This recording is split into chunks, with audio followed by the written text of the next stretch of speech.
Remember WWJD bracelets? That question, what would Jesus do, that was on everyone's lips and everyone's wrists for several years there. I thought about wearing one myself, but didn't want to ruin the formal atmosphere.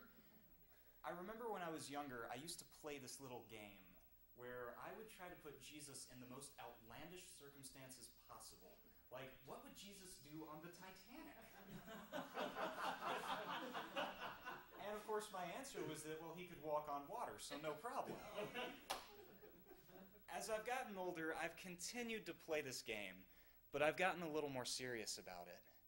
When I'm accosted by a panhandler on 9th Street, who clearly isn't all there, I think to myself, what would Jesus do in this situation? Well, Jesus would wave his hand and get rid of his demons, cure his illness, set him back on whatever path the Lord thought was best. What would Jesus do in a counseling setting when someone is opening up about some horrible event from their past? Could I be capable of that understanding? And most recently, what would Jesus do at a funeral? John 11 gives us a glimpse into that world. Now a certain man was ill, Lazarus of Bethany, the village of Mary and her sister Martha. Mary was the one who anointed the Lord with perfume and wiped his feet with her hair. Her brother Lazarus was ill, so the sisters sent a message to Jesus. Lord, he whom you love is ill. But when Jesus heard it, he said, this illness does not lead to death. Rather, it is for God's glory, so the Son of God may be glorified through it. Accordingly, though Jesus loved Martha and her sister and Lazarus, after having heard that Lazarus was ill, he stayed 2 days longer in the place where he was. After this, he said to the disciples, let us go to Judea again. And the disciples said to him, Rabbi, the Jews were just now trying to stone you, and you are going to return? Jesus answered, are there not 12 hours of daylight? Those who walk during the day do not stumble, because they see the light of this world. But those who walk at night stumble, because the light is not in them. After saying this, he told them, our friend Lazarus has fallen asleep, but I am going there to awaken him. The disciples said to him, Lord, if he has fallen asleep, he will be all right. Jesus, however, had been speaking about his death, but they thought he was referring merely to sleep. Then Jesus told them plainly, Lazarus is dead. For your sake I am glad I was not there, so that you may believe. But let us go to him. Thomas, who was called the twin, said to his fellow disciples, let us also go, that we may die with him. When Jesus arrived, he found that Lazarus had already been in the tomb for 4 days. Now Bethany was near Jerusalem, some 2 miles away, and many of the Jews had come to Martha and Mary to console them about their brother. And when Martha heard that Jesus was coming, she went and met him, while Mary stayed at home. Martha said to Jesus, Lord, if you had been here, my brother would not have died. But even now I know that God will give you whatever you ask of him. And Jesus said to her, your brother will rise again. Martha said to him, I know that he will rise again in the resurrection on the last day. And Jesus said to her, I am the resurrection and the life. And those who believe in me, even though they die, will live. And everyone who lives and believes in me will never die. Do you believe this? She said to him, yes, Lord. I believe that you are the Messiah, the Son of God, the one coming into the world. And when she had said this, she went back and called her sister Mary, and told her privately, the teacher is here, and is calling for you. When she heard it, she got up and quickly went to him. Now Jesus had not yet come to the village, but was still at the place where Martha had met him. The Jews who were with her in the house, consoling her, saw Mary get up quickly and go out. They followed her because they thought that she was going to the tomb to weep there. When Mary came where Jesus was and saw him, she knelt at his feet and said to him, "Lord, if you had been here, my brother would not have died." When Jesus saw her weeping, and the Jews who came with her also weeping, he was greatly disturbed in spirit and deeply moved. He said, "Where have you laid him?" And they said to him, "Lord, come and see." Jesus began to weep. So the Jews said, "See how he loved him." But some of them said, "Could not he who opened the eyes of the blind man have kept this man from dying?"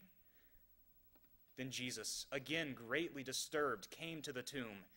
It was a cave, and a stone was lying against it. Jesus said, "Take away the stone."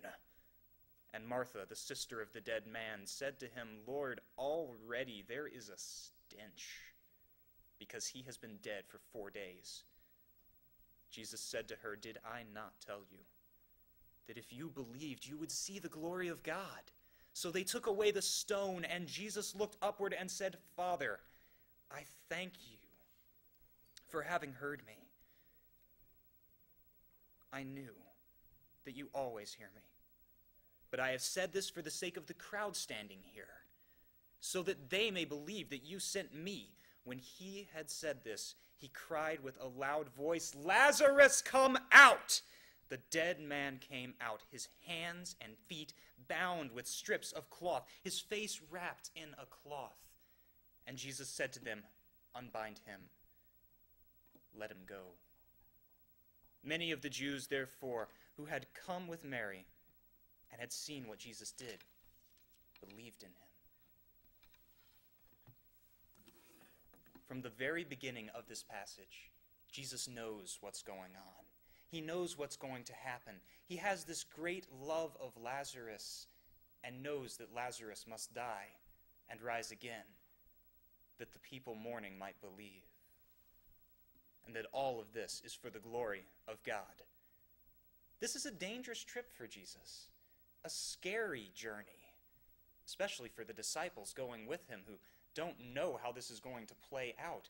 Jesus has been to Jerusalem once already, and it didn't go so well. In the portico of the Temple of Solomon, he was teaching, and, well, a cry came up to stone this man. Jesus had to flee the city with his disciples, and now he has the audacity to say that they will go back? Of course the disciples protest. They're terrified. They would be going to their deaths with this man. Thank goodness for Thomas, whose faith in Jesus at this point seems to be without a shadow of a doubt.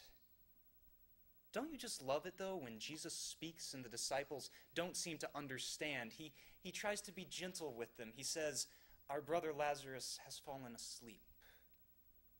He speaks in a euphemism. He sugarcoats it for them because he knows that perhaps they're not ready to grapple with this, but has to tell them plainly, "Our brother has died."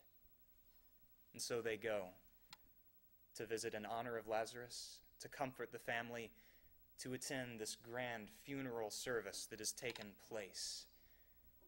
We encounter two mourners right off the bat, Martha and Mary.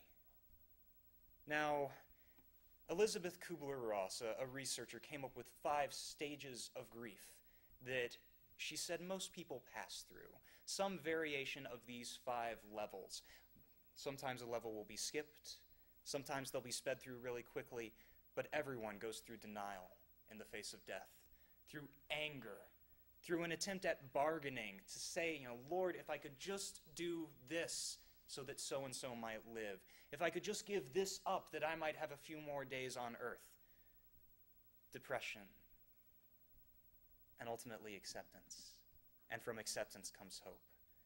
When Jesus arrives, immediately he sees Martha, who's retroactively bargaining, comes to him and says, "Jesus, if you had just been here, my brother would not have died."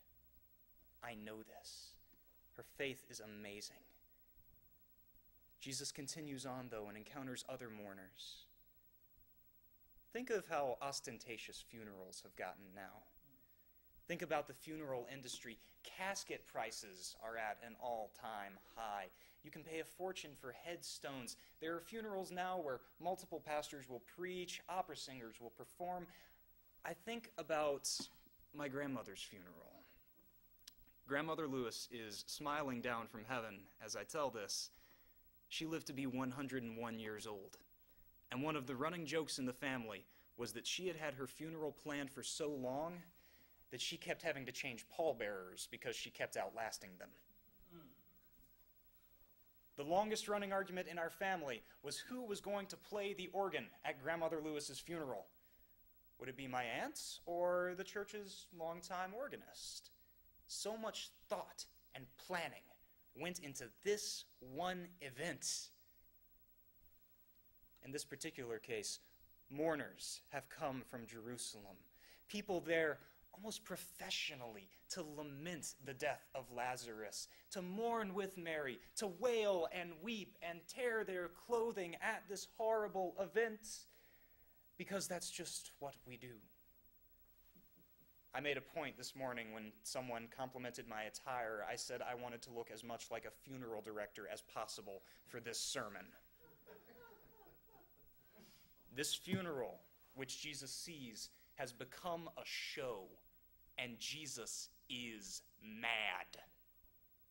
There's a wonderful Greek word here when Jesus sees all of the weeping taking place. The word is embrimomai. And embrimomai is a terrifying word. We're still trying to figure out the exact origins of it, but it means something along the lines of he snorted with anger like a horse within himself, within every fiber of his being. This is a verb of complete and total disdain and disgust. Jesus is mortified at the spectacle that is taking place. And so Jesus wept. Jesus wept at the memory of Lazarus being twisted in this way. Jesus wept. Those present looked at him and said, see how Jesus loved him. He participates in the spectacle. He's weeping better than us. Jesus wept because they wept. Mary and Martha have faith in Jesus. Martha even mentions the resurrection. There's a lot going on here. But I want to highlight that Jesus talks to everyone in this scene differently. When Martha talks to Jesus and mentions that she knows Lazarus will be raised on the last day, Jesus comes right at her with his message and says, I am that resurrection. I am that life, and your brother will be restored to life just as we are standing here. When Mary comes to Jesus, he weeps.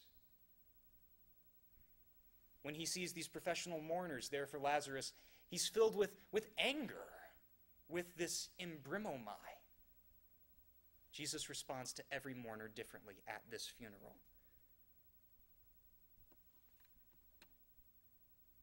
We as pastors are going to be cast into some difficult situations. And in these preaching classes, as much as we try to make this setting look like a church, with this pulpit and all of that, the truth is that we're sitting here as future pastors, studying for the work that we will be undertaking. Some of us in counseling settings, some of us in teaching roles. But at some point in your life, someone is going to come to you in mourning and in grief. And in that time, we can look to the example that's given to us here. Jesus doesn't rationalize in this situation. He doesn't say, well, Mary, I see that you're mourning your brother's death, but God had a plan for this. Jesus doesn't do that. I'm reminded of William Sloane Coffin, great thinker, theologian out of Yale, who when his son died and he delivered the eulogy, expressed his disdain for how many people had come to him with phrases like, well, God needed another angel in heaven, Or God had a plan for this, God's hand was in all of it, and it will lead to the greater good. Coffin said no. No, my God is a God of love. My God does not walk around this world with his hands on the steering wheels of drunk drivers, with his fingers on the triggers of gang members, or with his fists around knives. My God does not do that. These are not the words you should give people in a time of mourning.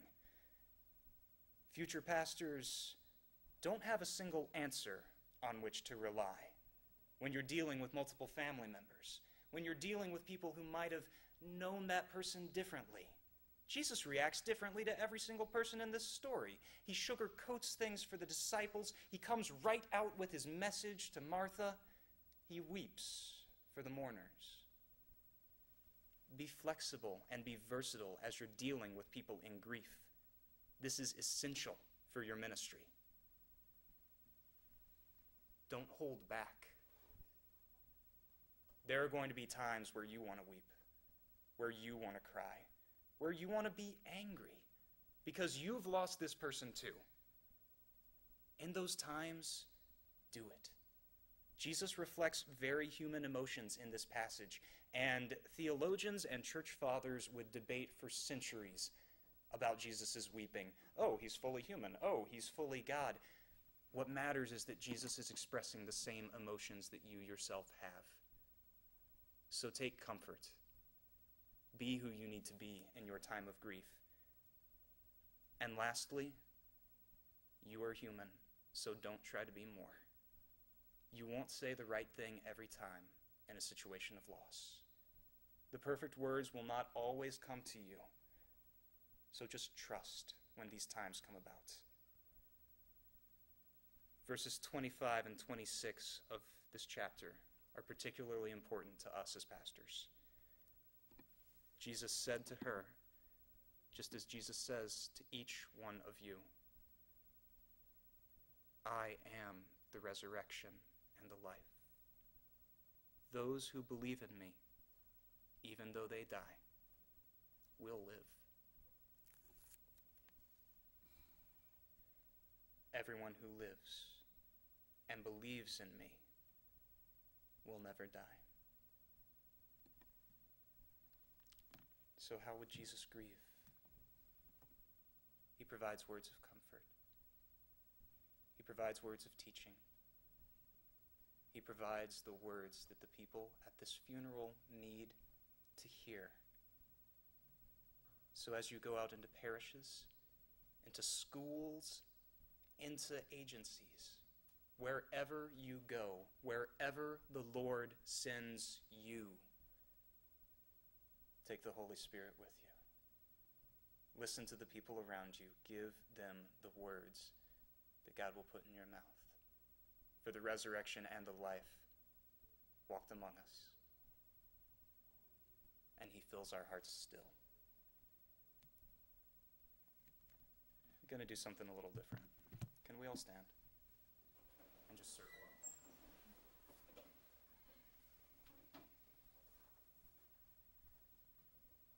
Please pray with me. Lord, there are situations in life where we don't know what to do. Situations of grief and loss, of pain and suffering. Times where death hangs over us like a shroud. In that time, let your light shine through. Fill our hearts with whatever emotion will help those around us, because we are dedicating our lives to you, to carry that light around the world. We still struggle to understand what Jesus would do, how Jesus would act in these situations, how Jesus would act at a funeral. The many emotions that he displays, the many responses that he gives, we know that though we can't live perfectly toward that example, we must try. So fill our hearts with compassion. Fill our hearts with love. Fill our hearts with patience as we deal with people in circumstances of suffering. Guide us forever back to your side until the whole world is made right. For you are the resurrection and the life. Send us forth,